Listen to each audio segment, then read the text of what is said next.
Yeah, that makes sense. That was the beginning of the internet. So what happened since then? Was that the beginning of equal innovation, and you've grown basically since that No, moment? we just started about 8 years ago, and but the concept stayed with me. And so one of the charitable foundations I was leading was called the Deshpande Foundation, and that was a successful family in the Boston area. They had started the patriarch Adesh Deshpande had about four different companies that were worth over $1 billion.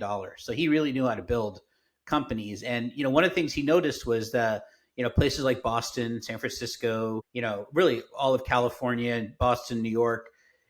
You could be an immigrant. You could show up with no networks, no money. You could be somebody who's not a blue blood. You could show up and you could actually build, organizations like people invested in you. And he was really started thinking, how do you do this in other places? Like, how do you go to New Orleans? How do you go to Flint, Michigan, and support entrepreneurs, who have new ideas and not worry about where they're from or what school they went to. Just sort of trust them. That's sort of the ethos of Silicon Valley that's made it really the top place in the world for that. And so he was interested in how do you do that as a philanthropy. For me, that was fascinating because I think that's part of how we do we should be doing economic development in the United States, but also this idea of once you started doing that, you see all this cool innovation, right? So we did a lot of work in India, and you'd see people just creating the most amazing stuff. It's not necessarily even high tech, just like solutions that work, really simple. We're gonna and then business models that were really interesting. Like we one company in India did something simple. They were hiring women as security guards to help in corporate offices in Bangalore. And you think to yourself, well, that's pretty obvious. And no, it wasn't. In 2007, there were almost no women working as security guards. And so, but there was a need.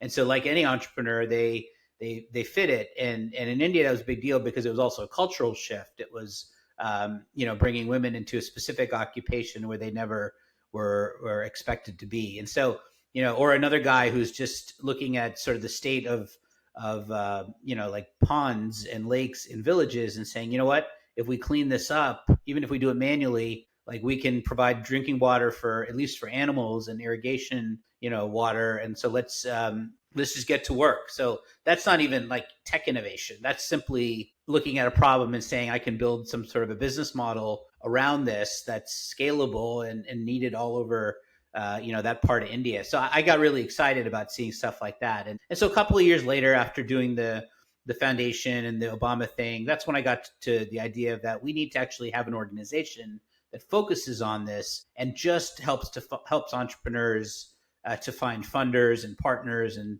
places where they can try out their technology or their products and see what happens. Cool.